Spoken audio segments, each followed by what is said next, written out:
Howdy, folks. My name's Matt. And my name's Jerica. And this is the FARMily Life podcast, where we discuss farming, family, and faith at Shady Grove Ranch in Jefferson, Texas. This is episode 2. So we ended last time. I gave you one of my favorite verses, Proverbs 19:14, which says that houses and riches are an inheritance from fathers, but a prudent wife is from the Lord. And I spent a little time bragging on my wife, and we didn't video that time, so you couldn't tell that she was blushing, but we're videoing this time, so here we are. In memory of such a fancy occasion, our first video, I'm wearing my favorite podcast video shirt. Oh. Yeah. Well, I'm wearing gray, which is the ideal color for a mother of a newborn. Oh, yeah. Well, that works out then. It does. More on that later if you want information. So I think I wanted to start out this one today. You know, this ranch is about farming, family, and faith, right? And the beginning of that proverb that I read, Proverbs 19:14, it says that these chairs are a little unstable. We're actually really far off the ground. Front heavy. It's a little scary. I actually just made these for our little podcast studio that is parked in our side room now. But at any rate, the beginning of that verse, it talks about, you know, riches and houses and inheritance from fathers.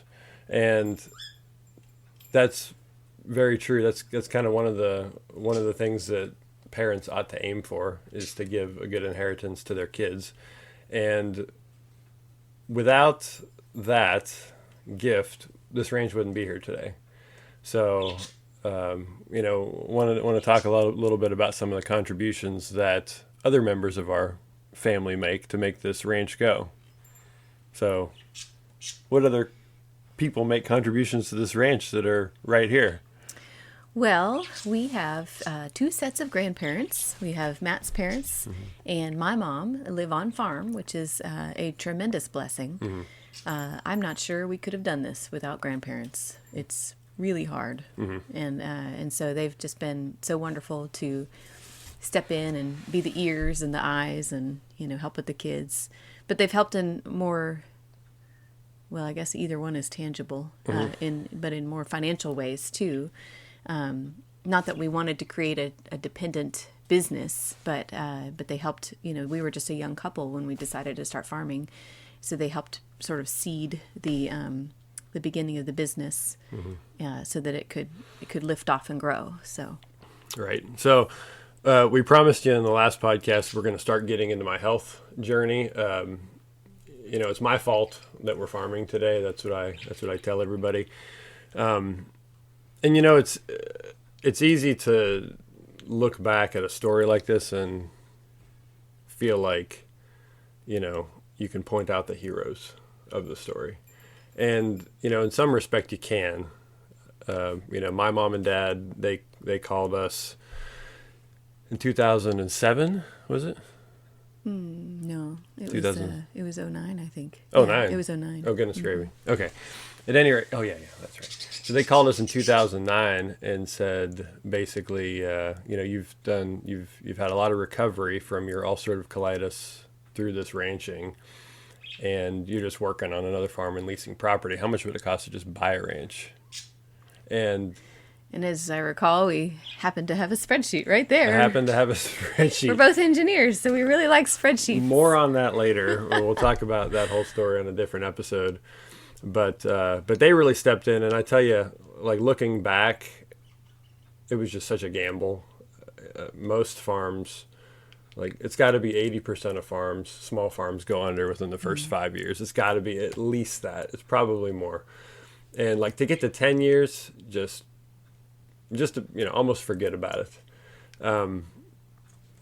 In the very beginning of this adventure, an author named Rebecca Thistlethwaite came out and asked if she could put us in one of her books. And so, what was the title of the book? Am I not in my imagination, but she really wrote a book called You Can't Farm? No. Is that right? That's my imagination. Okay, never mind. All right. No, that Did I wasn't let the the name cat of out the of book. the bag? No, I'm it's sorry. okay. No, Oh, no. that's a good memory. We didn't rehearse this episode. Do you remember what the book was named? You don't remember? Oh, don't tell me. Farms with a Future. Farms with a Future. Yeah. And so she went to, she did some research and went to like 7, maybe 10, something like that farms. And, that she thought had the ability to survive, for just some extended period of time. And, just. Did you look it up? I didn't look it up yet. Oh, we should look it up. I'll try to look it up. Homework. But she did, she interviewed and she looked at, just ingenuity or lack thereof on each farm. But ingenuity is not everything. Like, that could really get you in a lot of trouble if you try to get too ingenious. I have no idea what that's like. But at any rate, that was written about 10 years ago. Yeah. And I'm guessing at best half of the farms are still there. I bet it's a lot less though. So anyway, all that to say, thank you, Mom and Dad, if you ever watch this, because, and I've told them this too, just like kind of a big gamble to take on a son and a daughter-in-law and their big ideas of starting a sustainable agriculture ranch. We were very inexperienced. We were very inexperienced, but we did have one thing going for us, and that was we felt like we had to do this because without it, I might die. Mm-hmm. So there's that. Carol, Jerica's mom, came in pretty shortly after that and started helping in lots of ways. Also helped us procure some more land and everybody lives on the ranch now, mm-hmm. So we're really excited about that. We're able to give back a lot of just the things that grandparents want, like growing up around their grandkids and being able to see the fruit of the labor of the kids and everything. So anyway, I hope I didn't discount too much in the beginning. Parents give you houses and riches, but what's that? Well, that's actually a whole lot. So that's part of this whole puzzle. We've got some fantastic kids too. Mm-hmm. We've got 6 of them. Yeah. The older ones tend to be more helpful than the younger ones, but we train them. Yeah. We train them up. We'll talk. Yeah, we'll do a whole separate episode on them. But they're one of the main reasons that we ranch now, and just to teach them how to. Teach them how to work, teach them how to just have interactions with people. It's an art that's being lost in this country. The travesty that is considered relationships online, where people don't control their temper and they just act like absolute heathens to one another, and just say things to each other that you would never say in person. That's not a relationship. That's a cesspool. So, we're excited that the kids we're forcing them to be able to talk with people. Mm-hmm. They really like not forcing. Hanging out with adults. It's crazy. Not forcing at all. Yeah, we just had a Christmas party, and our kids were like telling all the customers all the fantastic things they get to do out here. Mm-hmm. So we try to filter, like, you can't tell anybody that story. Yeah. Because they're farm kids. They're used to Don't this. talk about that. You can't mention that. Happens on the farm, stays on. Right. Context. Anyway. Oh, man, but it's good. It's not moonshine, by the way. I see you brought the ugly jar. Yeah, I brought the ugly. Most podcasters, they put like the fancy drinks out that they're getting money from. Oh. Yeah, I'm not getting money from this. This is a recycled yogurt container. Yep. And somebody did not bother tearing off the label. Yeah. So that was probably me. Sorry about that. Yep. Well, okay, so I want to talk about like what we actually do at the ranch now. Like, are we just like a hobby farm? Is it, are we a thriving metropolis now? Or, and like what kind of industries do we do? And give me the approximate scale. Well, I made a list because he told me a little hint of what we'd be talking about. So I just kind of looked at like snapshot of this year, and, keep in mind that it grew from pretty small. I think we mentioned last time how many critters we had. We started with like 2 pigs and 12 chickens and, things like that. Partridge in a pear tree. And so now we manage about a total of 300 acres. And this year we've processed approximately 35 pigs. That was a quick count. roughly 22 cows, and that's the retail cows where people just can buy individual packages of things. We also processed about 11 custom cows where the person gets the entire cow. And I was surprised at this. So this year we produced roughly 13,000 dozen eggs. Whoa. And sold them. So that's pretty cool. That's impressive. Seems like a lot. Yeah.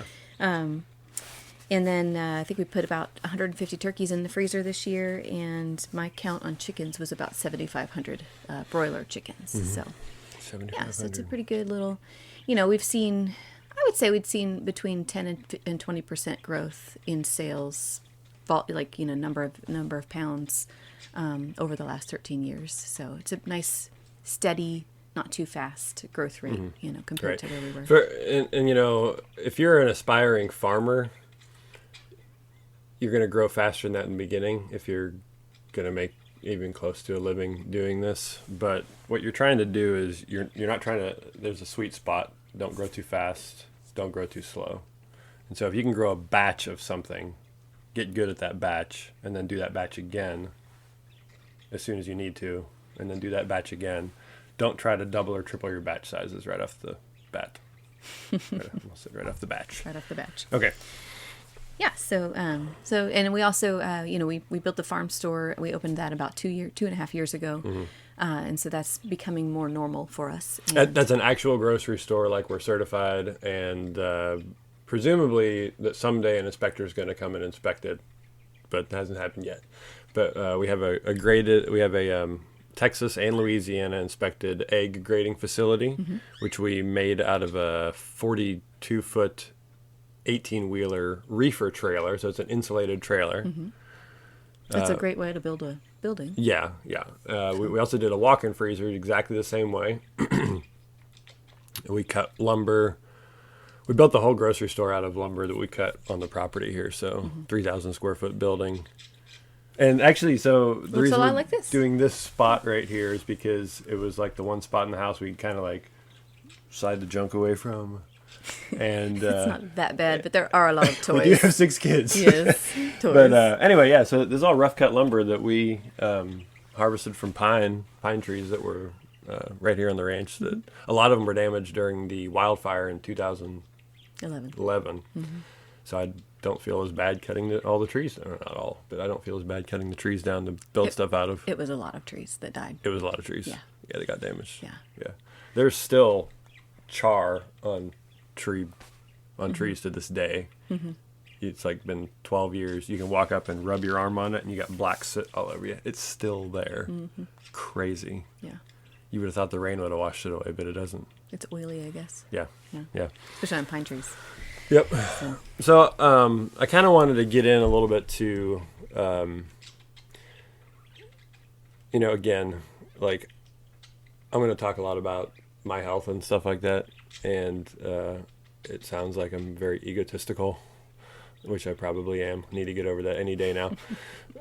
But this is God's story. He brought me through all this, and I'm very grateful that He did. And a lot of experiences. But yeah, I'm just gonna start talking about it. And hopefully, if you are struggling with some sort of illness, especially ulcerative colitis or pre-ulcerative colitis, you're gonna start picking up little tidbits here and be able to implement them in your life. And I am not giving any medical advice, just so everybody knows, because you're not allowed to do that sort of thing, even if you do know better than the doctors. So there you have it. But so I grew up, I was always super skinny.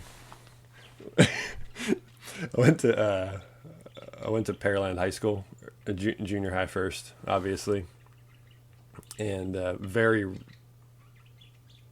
what's the word? Snobby? Yeah, very snobby town. We were the second fastest growing town in America at the time. So all these, rich people were moving there and everything. And in the football locker room, my nickname became Ethiopia. Oh, man. Because I was so skinny. And you could tell just how white we were because my name was Ethiopia. I didn't get that. But anyway, I was that skinny. And it bothered me at the time. It doesn't bother me at all now. And the people that called me that, I mean, I wouldn't laugh at them if I saw them, but they're not as fit as I am anymore. And You just filled out. yeah, everybody else filled out. Anyway. Well, now, did you have gut problems at that time? No, I didn't have gut problems at that time. I was just a skinny little happy-go-lucky kid, you know. And you know how, like, you can have chronic problems, health problems that you never know because you just get used to them. It's just like humans are so good at getting used to just Adverse circumstances. Yeah. Yeah. That we don't even think it's abnormal anymore. Jerica mentioned today some childhood problems that we all had just about. Yeah. So, you know, like earaches, cavities, wearing glasses, things like that. Like, it's normal. It's genetic. Yeah. You know, nobody bats an eye at it. Like, you don't have a health problem if you have cavities because you just have bad teeth. That's Did you know that your wisdom teeth are supposed to fit in your head? Who knew?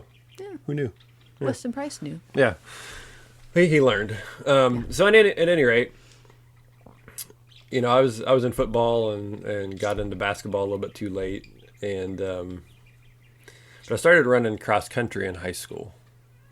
And just because, like, if you wanted to be on the basketball team, you had to run cross country because that's how they kept us all in shape, you know, which was like the workouts could be anything from like a 7-mile run, a 10-mile run, a 200-meter sprints, 400-meter sprints, whatever it was.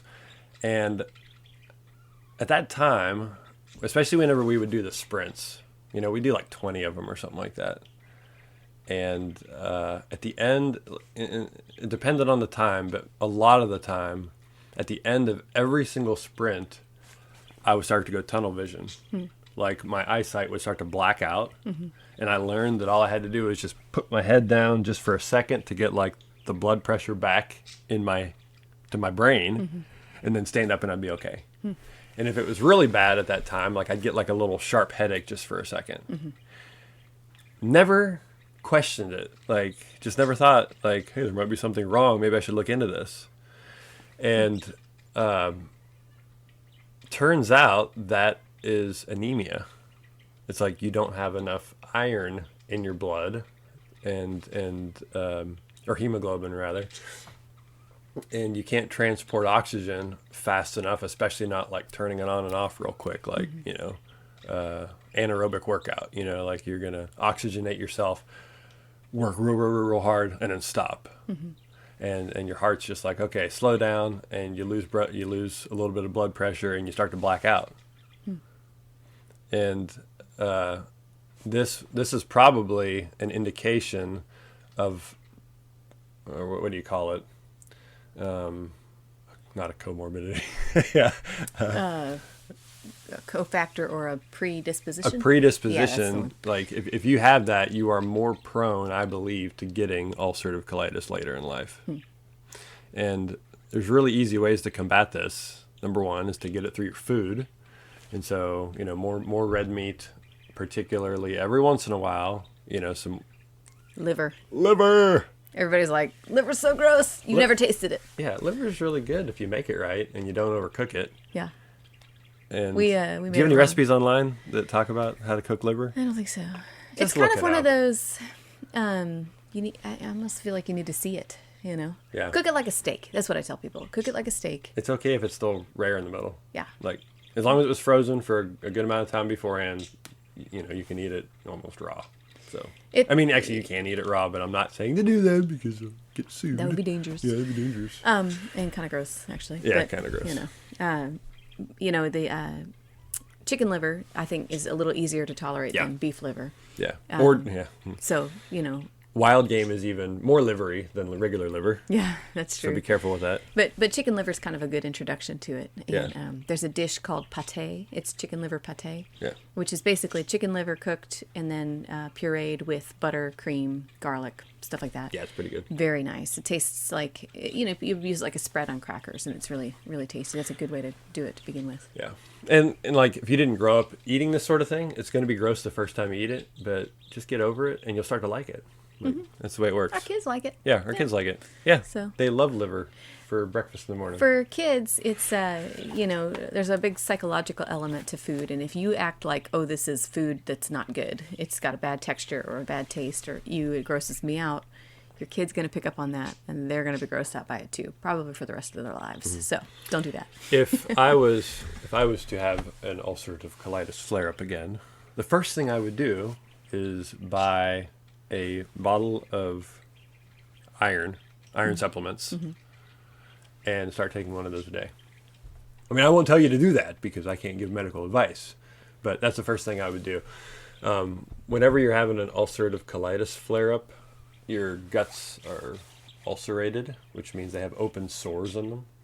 And what I found was whenever I'd eat, because I knew I needed liver to get my hemoglobin back up because you're internally bleeding all the time.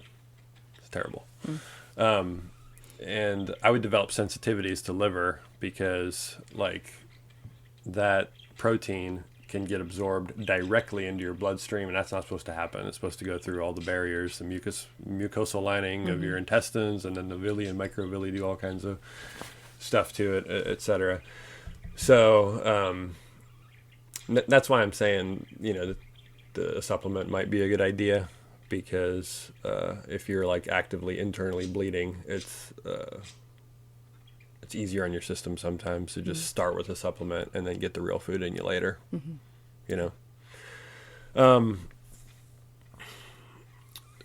So that was the beginning of my. I mean, I didn't have health problems really until I got hammered with this disease. Actually, so you remember Pete and Adam and the posse from last time? So they got me thinking about. Excuse me. Like, Matt, what are you living for? Is it just to please yourself, or is it to serve your Lord? Quite frankly. And so I got this idea that I wanted to go to Africa. And, I mean, like, not like permanently necessarily, but just to go on a mission trip or something there. And so I happened to be, I think I was involved in Laterno student ministry somehow. Something that had to do with missions. And a buddy of mine named David Eaton came up to me and he was like, "Hey, Matt, is there any kind of program with LSM to help sponsor mission trips?" And I was like, "Well, no. But where are you going?" He said, "Africa." I was like, "Oh, can I come?" It's about how Matt plans his life. Bait and switch. We'll help you earn money. Just kidding. Can I come? But anyway, so this is funny now. So David Eaton, he was engineering also with me, and he recently started not recently, maybe a decade ago. Yeah. He started a company called Axis, which is basically a company that helps parents learn to talk with their teenage kids. So that's a great thing. If you're, it's really big now. He reaches like, I think, hundreds of thousands of people, and I think they have some donors now. So it's like the resources are free. Wow. Yeah. Cool. That's crazy. But anyway, so it's called Axis. I think is that the only word? I think so. Google Axis, search Axis, okay, for Axis. But anyway, so we went to Africa, and before you go to Africa, you have to go get a jab. I went to the doctor, and they said you need these certain vaccinations, and so I did them and didn't think twice about it. And because who wants to get yellow fever? Yeah, whatever that is. And so I go to Africa, and I'm there for 6 weeks total? Well, yeah, we were there for like 6 weeks total, but I was only in country for I think 2 weeks, maybe a week or two. Equatorial Guinea, by the way, it's right on the west coast in the armpit of Africa, very jungly and stuff. And I woke up one morning, and I always say, it was just this peaceful, blissful morning. He's been. Should I tell him? Well, tell them what? He's been making me listen to the soundtrack from Looney Tunes. No, not Looney Tunes. Bugs Bunny. Oh, excuse me. Looney Tunes was later. Oh, all right. I'm younger than Bugs you. Bunny. All right. In my day, it was Looney Tunes. And it was like, you know, like the classical music, you know, do do do do do do do do do, and you just know that it's like, oh, this is really peaceful, and something like ominous is gonna happen, like, you know, Friar Tuck or no, Friar Tuck. You know that Wascoey Wabbit, you know. Oh, Elmer Fudd. Yeah, he's that's got him. to bust out or something and try to, I don't know. Anyway, it was like that. It was like everything was peaceful, and all of a sudden it was like, I have to go to the bathroom right now. And so tore out of my little like concrete, like, you know, living quarters there at the mission site, and like run back there to the bathroom. And let's just say that it's a good thing that toilet was made out of concrete. It was incredible. And David Eaton, who is also in his little bungalow, his little concrete apartment right there, he's like, Matt, are you okay? And I am dying laughing, because this is like the level of the volume of gas coming out of my rear end was impossible. It was pretty funny. And So that's why you were thinking about cartoons. of course, Cartoons. you know, TMI, right? But so that was the beginning of it. So David, in the meantime, goes down and tells our missionary hosts, "Hey, I think Matt has parasites." Parasites as big as my arm. I'm gonna go. All right, you're Plug gonna her go. in. Plug her in. I'll be right back. We've got a baby Climb that's crying. across the thing. Watch out. Okay. All right. Well, we had to take a little break, so we're back now, and we have a little one with us. This is the FARMily life afterwards, isn't that right? Yes. What do you think? She wanted to be part of the podcast, so here she is. She says she doesn't believe in afternoon naps. Yeah, that's right. So let's see, where were we at? Parasites as big as my arm, which I didn't have. At least we're pretty sure I didn't. But I took the Flagyl. She likes this story. And, you know, I recovered or whatever. Came back to the United States, 4 weeks later. Started school again. And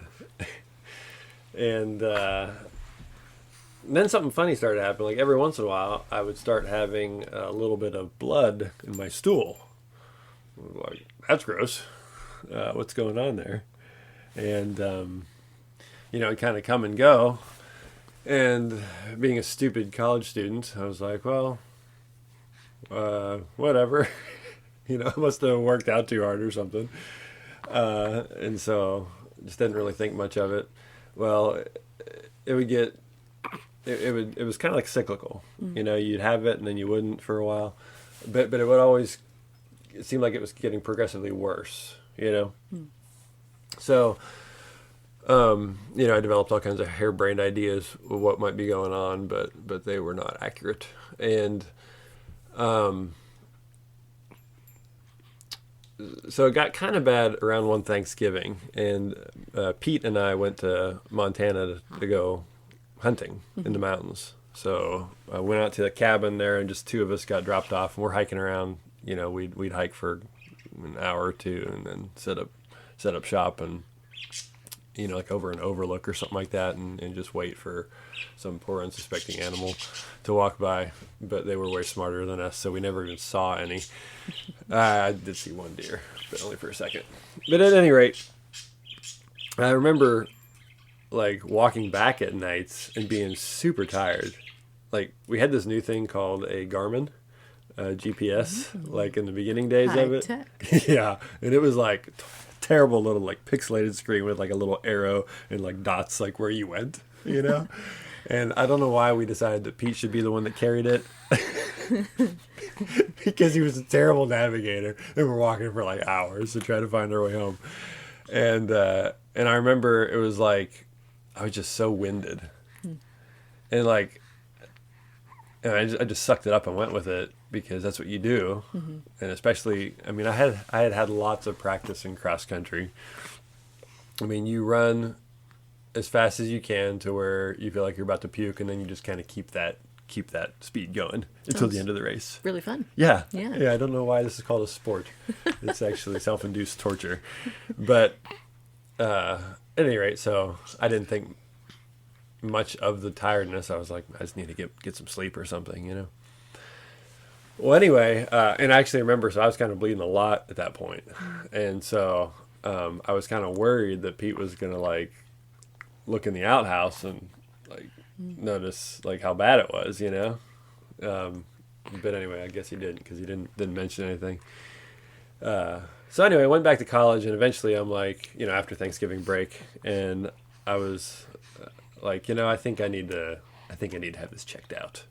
So I went to just a doctor, I don't know who, just a general practitioner or whatever. Said, hey doc, I got some blood in my poo. And he was his initial questions were, well, you're not eating anything like red food coloring, any red berries or anything. I was like, no red berries at all. And Beets will do that. yeah, You know. yeah. And he was like, Not fermented beets, though, interestingly enough. yeah, fermented beets, they absorb. Really interesting. You eat freshly roasted beets, your poo and possibly your pee will turn red-ish. Yeah. Or red or reddish. But if you ferment them, that is not so. That's right. Very interesting. Lactofermentation in the veggies, it makes it more digestible. I always tell people this too, like if you can get your little kitties to taste whatever it is, fermented carrots, fermented pickles, before they're addicted to sugar, it will be their number one absolute favorite food. 100% of the time. Like all of our kids have done it. We don't let them have donuts and stuff until they're a little bit older. And even then it's like very rare. very Yes. very rarely, like maybe once a year at best, like vacation, you know, you get donuts once on the way out or And something then like you that. regret it every time. And then you regret it. Like everybody's getting sick now. But at any rate, yeah, get your kids hooked on fermented veggies. It's so good for them. Yeah, it's cool. Anyway, Keep going. that's the way veggies are supposed to be eaten, or you're supposed to let your cows eat your veggies for you. So the doctor, Plant-based meat. that's right. Yeah. So the doc was like, and you know, you're not supposed to put anything up there, right? I was like, no, sir. This is exit only. No problems there. He's like, all right. So he determined through a rather uncomfortable procedure that it was indeed blood, and prescribed or whatever, recommended me to go to a GI specialist, a gastroenterologist. So I went to the office there a few days later, I guess, and met Dr. S. I'm not mentioning names. This fantastic doctor, though, and had him for a number of years before he moved. But really good doctor, and he scheduled me to have a colonoscopy, which is where they take a camera and put it up there, see what's going on. So at any rate, had that procedure done. They knock you out first, thank goodness. But had that procedure done, and unfortunately, I've noticed most people that have colonoscopies or any kind of procedure where they give you anesthesia, the doctors come and tell you what the diagnosis is when you're still loopy. Yeah. And you don't remember it happened. So apparently he told me what I had, but I didn't remember. But I got a piece of paper probably, and a bottle of meds. Mm-hmm. And so, okay, I got ulcerative colitis, and I got this bottle of meds, and I'm going to take them, and then I'm going to be better, right? Mm-hmm. I really didn't know it was a chronic disease. So so I took the meds, the symptoms went away, back to life. College life. College life. In college. College yeah. life. Yeah. Symptoms went away until they didn't, and they came back, and it was with a vengeance this time. So this is my first serious flare-up. It was in between semesters. I stayed on campus. I had a job lined up. Funny enough, I believe it was at a Pilgrim's Pride processing facility. I was going to be helping the maintenance crew to be a welder. And I'm not sure what happened. I went through like the initial training and stuff, and it was like, yeah, this is what you're doing and everything. And then I think what happened was the maintenance crew was like, we don't want a college guy. And so the guy called me up and he's like, hey, I'm sorry, but we really can't hire you after all. And that worked out good because I was having these symptoms where if I stood up, I had to go to the bathroom. Like every single time. And that's really inconvenient when you're trying to go to work. So I was like, no problem, don't worry about it. I'll find something else. And he's like, oh, that's a good attitude to have. I was like, oh, thanks. But it was really like, I can't stand up. Like, I have to go to the bathroom, and it's just bloody diarrhea. Yeah. Like, that's all it was.